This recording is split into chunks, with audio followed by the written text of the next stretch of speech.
simpático, las proteínas de respuesta de facial y el sistema inmunitario.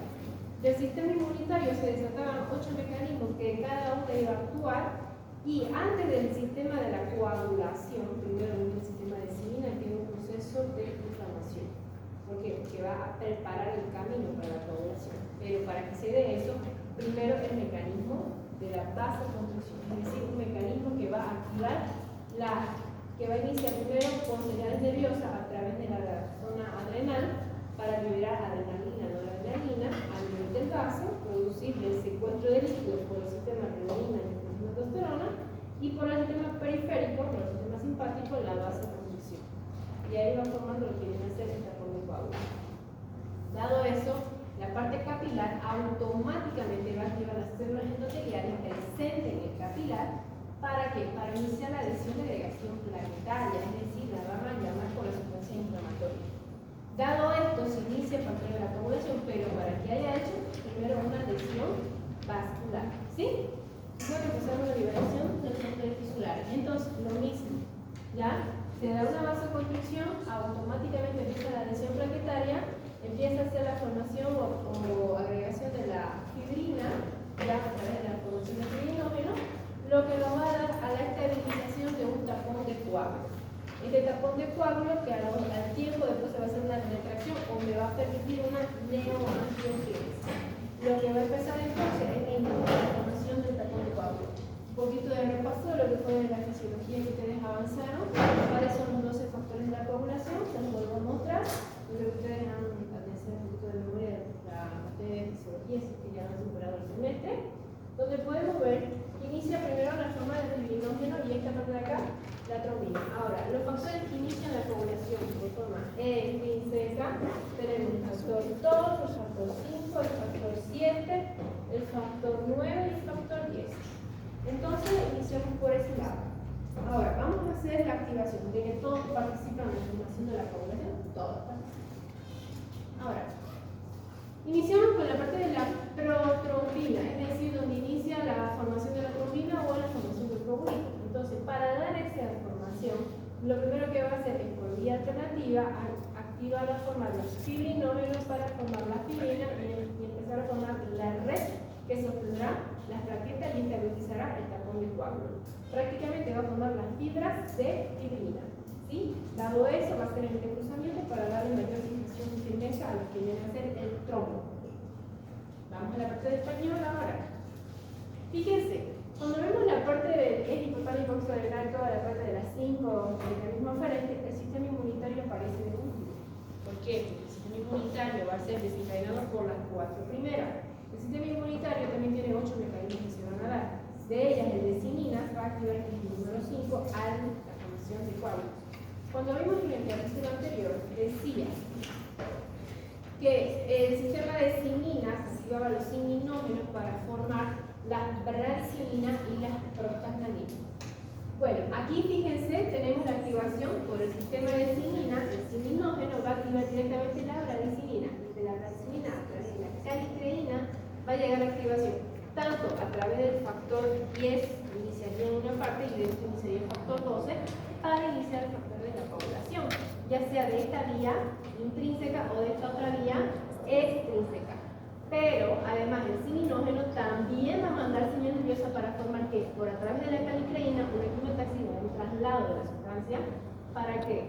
Para que se dé la no formación del tapón de coágulo, o si se ha formado el coágulo, desactivando el coágulo. Cuando tenemos la fisiopatología de un paciente en estado de sepsis, se desatan estas dos, es decir, por un lado me sangra y por el otro lado la coagulación se va a dar.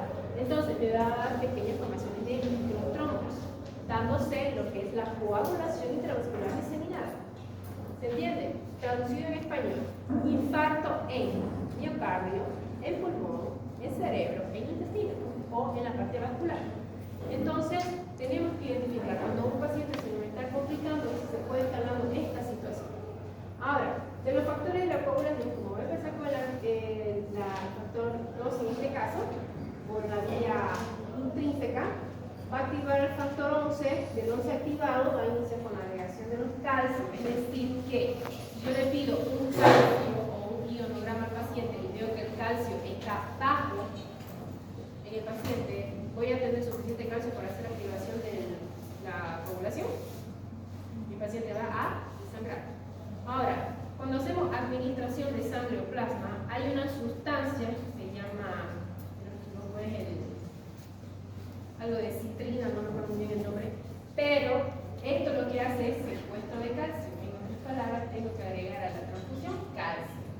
Ahora, ya vemos que cuando se da esto, entonces hay pérdida de calcio. Entonces, dada esta situación, por activación de la agregación plaquetaria por el antígeno de superficie, va a iniciar a través del factor 10, iniciaría la coagulación para llegar a formar la trombina. Dada la trombina, estabiliza con la acidina. Esto por la vía intrínseca, pero por la vía extrínseca, que viene de acá, activado por el factor 12 dado el proceso inflamatorio, empieza el factor 5, el factor 7, donde empieza con la agregación del calcio a formar a través del factor 10 lo que viene a ser la trombina. Cuando nosotros medimos un laboratorio, vamos a ver esta acción principalmente. ¿Sí? Es decir, que esta formación que se me está dando en la vía sanguínea estimulada a través del hígado me va a permitir los factores de coagulación adecuada. Lo que me va a decir que tengo que corregir o no el tiempo de protrombina para poder hacer una cirugía que el paciente no me vaya a desangrar. Entonces, si yo tengo que operar a un paciente, tengo que tener plaquetas, ¿no ves? Porque inicia el factor de la coagulación y la formación del trombo. Entonces, si yo tengo un paciente con dengue que está con plaquetas de 20.000, ¿puedo operar? No. Se me va a sangrar. Entonces me va a entrar con una hemorragia. La hemorragia, ¿cómo se da en este tipo de paciente? Es como si ustedes sudaran, pero sudaran sangre. En otras palabras, se pierde toda la sangre por este lado. Y no hay forma que lo podamos evitar. Ya no vamos a.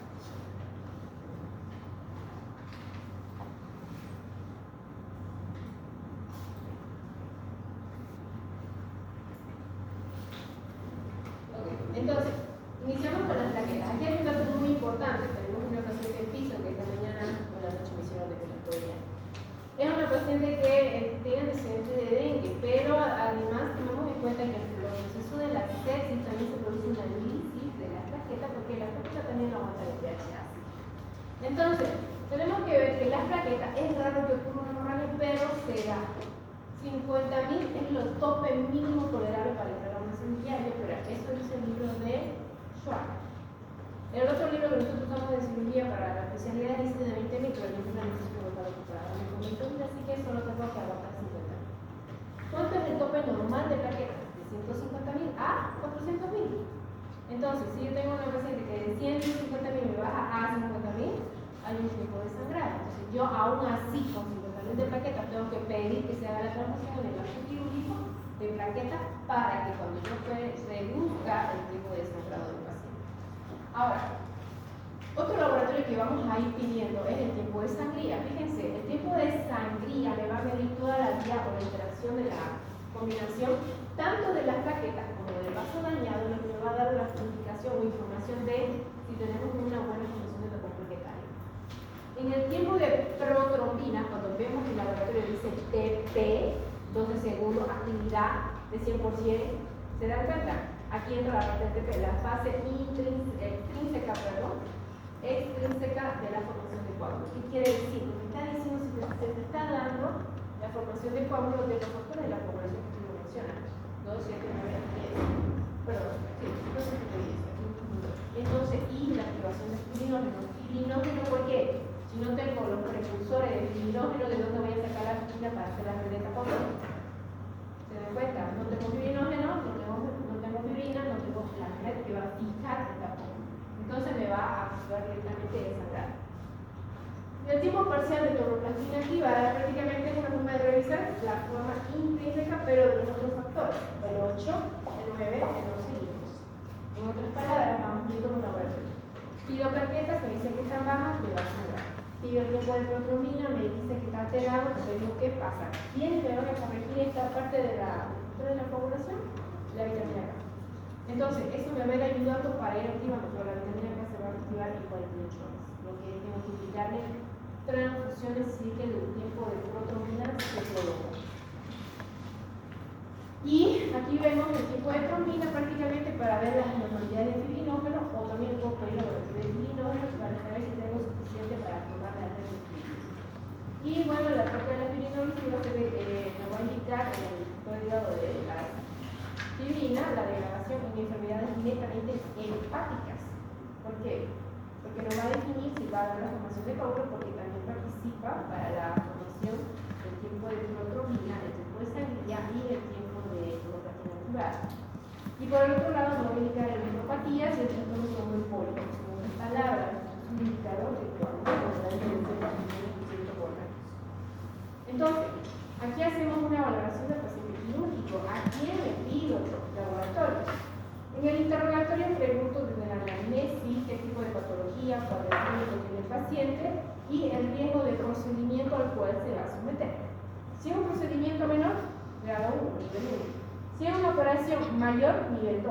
Pero si ya hay defectos hemostáticos, que el laboratorio me muestra alteraciones de la coagulación, plaquetas bajas, un hemograma bajo, ya estamos en un nivel 3, tengo que empezar a corregirlo. De un nivel 4, cuando ya hay un trastorno de la coagulación marcado y hay trastornos hemostáticos, es decir, sangrados. Entonces ya tengo que pensar en hacer transfusiones directamente. Ahora, aquí cuando vemos la parte de la coagulación, tengo que analizar cuáles son las causas que provocan las alteraciones de la coagulación. Esto puede ser de causa congénita o de causa adquirida. Entonces, de causa congénita podemos ver que tenemos la hemofilia clásica, la enfermedad de Crisma y la enfermedad de von Willebrand. Las dos primeras son de gen recesivo y la última es de gen dominante, por debilidad de la formación del factor 8. Entonces, aquí nosotros tenemos que ver si tienen antecedente congénito. En la otra, prácticamente, lo que vienen a ser las enfermedades virales o enfermedades adquiridas o pacientes que hayan tomado tratamiento que alteran los factores de la coagulación, como la aspirineta, o bueno, procesos neurológicos que van a también afectar la parte nerviosa, que van a disminuir la estimulación de la referente. Entonces, tenemos las anormalidades plaquetarias, producto de las enfermedades virales, las deficiencias de fibrinógeno, obviamente por ciertas medicaciones que se meten, que producen, la fibrinólisis para evitar los infartos justamente en los pacientes o mejorar, digamos, alguna circulación especial como la heparina, la enoxaparina, o mejor dicho, otro que conoce que toman los ancianitos, ¿cuál es? El clopidogrel, que favorece la vasodilatación. Entonces todo ello me va a alterar lo que es la parte de la coagulación. Enfermedades mieloproliferativas y sobre todo las enfermedades hepáticas que no quedan exentas de ellas. Entonces, ¿cómo lo corrijo? Tenemos que ver que tenemos manifestaciones de general y sistémica. Entonces, ¿qué quiere decir? Que yo puedo hacer una hemostasia local cuando tengo una herida, pero también tengo que ver la parte sistémica. Vamos a la parte local primero. Si yo tengo una herida, puedo empezar con una compresión o un sistema de vendaje compresivo o hacer una sutura. La otra medida es con la térmica, es decir, que yo puedo hacer una electrocoagulación, ¿sí? O la ligadura en este caso. Y las químicas, que era lo que estábamos hablando esta mañana, donde nosotros podemos usar el electroxilato, que es una ampolla para favorecer la coagulación, al igual que la vitamina K, y el bisinone, que es el ejemplo transmisivo del electroxilato, y el último que ha salido es el ácido tranexámico, que va a dar mayor fijación y firmeza tanto en la parte de la formación de trastorno de coágulo como de los bisinógenos. Aquí entonces analizamos, si ya me voy a hacer una hemostasia ya a nivel sistémico, ya tengo que iniciar con transfusiones de sangre. Entonces, aquí por ejemplo tenemos los paquetes globulares, los paquetes de plasma, los crioprecipitados y los paquetes de plaquetas. Entonces, fíjense, tenemos la de paquete globular, glóbulo rojo, también que me va a ayudar a la función de ciertos factores de la coagulación, como el factor 2, el 7, el 9 y el 11. Pero tenemos que tomar en cuenta que esto tiene una duración aproximadamente de que tiene que estar mencionado hasta 35 días. Pero ¿qué pasa cuando yo inicio una transfusión? Le paso el paquete. Dentro de las primeras 24 horas después de iniciar la transfusión, los paquetes, los eritrocitos en el cuerpo de la persona, el 70% vive. De esto, a los siguientes días, se va reduciendo hasta 50% durante los 60 días producidos. En la parte de las pruebas pulsadas que tenemos que hacer, es para ver si hay cierta compatibilidad, tomando en cuenta si hay suficientes anticuerpos que una persona posee, que la que va a recepcionar capaz haya hecho o haga un rechazo a la sangre, provocando que en lugar de que aumente su glóbulo rojo, estos se chocan y prácticamente se destruyen, haciendo que los eritrocitos reduzcan más. Entonces, aquí es donde podemos usar lo que es la famosa la sangre lavada o la sangre ultrafiltrada, porque vamos a quitar los anticuerpos que van a permitir el rechazo de la persona que va a recibir la sangre. Se da sobre todo en pacientes con enfermedades inmunes como el lupus o enfermedades reumatoideas. En pacientes concentrados plaquetarios, quiere decir que si yo tengo un paciente que tiene las plaquetas bajas, por ejemplo, la que tenemos allá está 22.000 plaquetas. Ahora, ¿qué dice la teoría? Que por cada 10 kilos que pese la persona, tiene que aumentarse una unidad de plaquetas. Si yo tengo una persona que pesa 80 kilos, ¿cuántas plaquetas le voy a pasar? 8. Si pesa 87, 9. Entonces son el grupo de 10. Así ese 10 que dentro del 1 o dentro del 9 es lo que tiene. ¿Entienden? Entonces si pesa 63, ¿cuántas le voy a pedir? 63, ¿cuántas plaquetas le voy a pedir? 7. Pesa 63. Ahora, una propiedad. El paquete globular me aumenta hemoglobina aproximadamente de 1.4 a 1. Si yo tengo un paciente que tiene una hemoglobina de 7, quiero llegar a 10, ¿cuántas unidades le voy a pedir?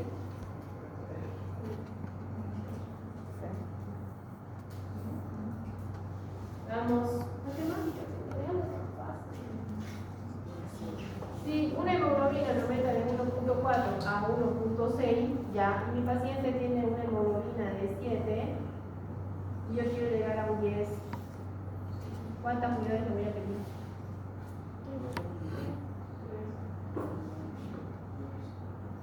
3 unidades. 2.8 voy a llegar, supongamos que me voy a lo mismo. Llego 2 más 7, 9, o sería un 9.8, no mejor 3 unidades. Quiero pasar un punto más y llegar casi a un 11, que está con menos de 10. ¿Por qué? Porque no olvidemos que el hemoglobina transporta el oxígeno. El oxígeno me ventila mejor al paciente. Ventila mejor al paciente, compensa la pérdida de sangre, el pH es menos ácido. ¿Sí? Junto con la concentración de hemoglobina me estaría aumentando un 4% aproximadamente de concentrado de linfocitos. Entonces, plasma férico congelado también es expansor. ¿Qué quiere decir? Que si yo tengo un paciente que me está sangrando o un paciente que está con TP alterado, pero que también está con cuadro de sepsis y está deshidratado, digamos, ya. El plasma, ¿qué me está diciendo? Yo tengo que dar aproximadamente de 10 a 15 ml kilogramos peso por paciente. Ahora, eso me compensaría aproximadamente unos 3 unidades de plasma y cada plasma viene aproximadamente 350 cc. Ahora, si yo supuestamente dice que son expansores, quiere decir que no todo va a ser agua lo que le tengo que poner al paciente, o sea, no todos son sueros, también tengo que pasarle plasma. ¿Por qué le voy a pasar plasma? Si yo veo que el TP está alterado, es decir, que el tiempo de protrombina, en lugar de estar en, por ejemplo, 12 segundos con una actividad, dice de 100%, ¿ya? Y un INR supuestamente de 1.0, pero si mi paciente está con un TP de 18 segundos con una actividad de un 64%, tengo que pasarle plasma. Entonces, ¿lo puedo hacer matemáticamente o de tanta matemática ya lo voy a discutir? Ya aproximadamente le pasamos unas 3 unidades de plasma. ¿Por qué? Porque lo estoy pasando no solamente para corregir el TP, sino que le estoy dando mayor volumen. Entonces, a lo calculado que yo le haga al paciente, supongamos que tiene que recibir 4 litros, ¿no ves? De los 4 litros, 4 ml, supuestamente yo voy a usar 3 litros para hidratar y 1 litro lo voy a usar para transfusiones. Y reemplazo como expansor la cantidad de líquido que le voy a meter al paciente. ¿Se comprende? ¿Qué es más importante pasar al paciente? ¿Líquido o sangre y plasma? Sangre y plasma. Entonces, ¿cómo se me aguanta más el paciente?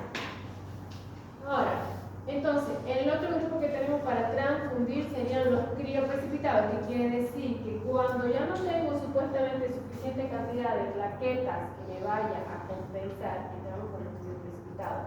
Los fibrinógenos que van a ayudar a formar la red de fibrina para que las pocas plaquetas que tiene circulando se puedan adicionar y formar el oxígeno en tapón de coágulo.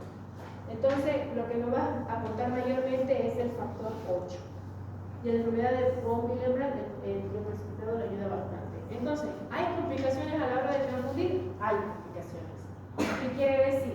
Que estas complicaciones pueden ser que provoque dolor durante la transfusión o a lo largo de la transfusión. En algunos pacientes le causa rubor, en otros pacientes causa hipertermia o les provoca náusea. Entonces hay que tratar de mitigar los síntomas, ¿sí? Raro se ha visto, pero que produzca escalofrío, fiebre y dificultad respiratoria. Más que todo se da por los anestésicos que el paciente está recibiendo, entonces puede causarle una hipotensión. Y esa hipotensión se va a traducir en sudor frío o esporesis, distrés respiratorio, dificultad respiratoria y la fiebre del paciente posterior a la esporesis que ya tenía. Entonces, sobre todo cuando se está tratando de hacer una reposición a la hemorragia de un paciente. ¿Puede agregar una mortalidad? Sí. Ahora, cuando hacemos una indicación de transfusión, yo estoy segura que ninguno de ustedes va a recibir una sangre impura o una sangre sucia, ¿no ves? Es decir, que yo tengo que hacer los pruebas a la sangre, es decir, que tengo que descartar que el paciente tenga citomegalovirus, hepatitis, VIH y sobre todo bacterias, porque nadie va a querer enfermarse por recibir un grupo de sangre, así sea plasma. Entonces, crean conciencia cuando ustedes le dicen al familiar, la sangre se paga con sangre. Ahora ellos dicen, pero ¿por qué están cobrándome dinero? Porque las pruebas no son gratis. Y ustedes, si quieren recibir sangre, van a tener que indicarle las pruebas que se tienen que hacer para que la sangre que vaya a recibir el paciente no sea una sangre sucia. Ahora, hay gente que dice, pero yo pagué la sangre. Perfecto, vaya a comprarlo de su precio, es tan fácil conseguirlo. Porque para conseguir sangre hay que donar primero. ¿Y quién me está dispuesto a donar? Casi nadie dona aquí. Entonces, no es fácil ir y donar, perder parte de su cuerpo. ¿Por qué? Porque donar también, es cierto, estimula a la producción mieloproliferativa, sobre todo a nivel de la médula, del hígado y del vaso, para formar más serie roja. Pero también cuando uno saca sangre, obviamente los primeros días nuestro sistema inmune se deprime. Entonces no es fácil venir y donar sangre. Ahora, hay indicaciones de que hay personas que sí o sí tienen que hacer donaciones de sangre. Sí, pero porque son grupos de sangre muy difíciles de conseguir. Entonces es importante, por eso esas personas que estén donando cada cierto periodo de tiempo. Como la sangre de la persona se requiere aproximadamente cada 3 meses, en este caso cada 3 meses van donando. ¿Sí? Ahora, ¿hay complicaciones después de una transfusión? Sí, ¿por qué? Porque al recibir esos antígenos, esos anticuerpos, nuestro cuerpo va a reaccionar y va a reaccionar, no le va a dar sexo a la bienvenida. Podemos formar embolia, es decir, un rechazo, puede haber sobrecarga de volumen, una conjuntivitis o una sepsis bacteriana. ¿Por qué? Porque casualmente puede ser que se le haya vencido el reactivo, a veces no sabemos cómo está el antivirus en el proceso de la sangre, y eso puede saltar al oxígeno y nos causa mayor complejidad. O el hecho de recibir un agente externo a mi sistema inmune bajo, es como si yo estuviera metiendo más leña al fuego, dañando más el cuerpo, promoviendo más el sistema de proliferación bacteriana, la zona de las sepsis. Entonces, hay ciertas anormalidades que se van a dar que tenemos que mitigar y tenemos que soportar. ¿Sí? Como dice acá, hay ciertas reacciones, como puede decirse hipotensión, ictericia, náusea, vómito, y sobre todo la urticaria, obviamente, ¿no? Porque si una persona que tiene pérdida de sangre o tiende a la disciplina hidrocitaria, obviamente por fisiología, sabemos que el grupo de la eritrocito, el martille, que tiene la hemoglobina, cuando se destruye la martille, libera la hemoglobina se divide en hemoglobina, en bilirrubina, el grupo M pasa al metabolismo de las funciones de bilirrubina y por ende la bilirrubina se eleva. ¿Lo ven? Nuestras proteínas ahí quedan sueltas y no se presionan. Entonces, se lo he tenido que dar así rapidito porque no corta la luz en un minutito. ¿Ya? Pues para ahorita me lo pasa.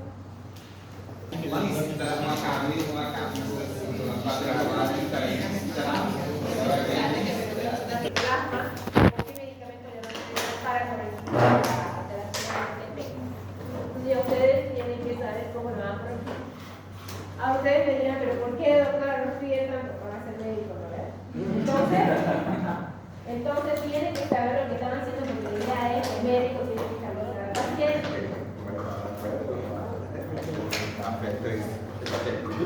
Oye, doctora,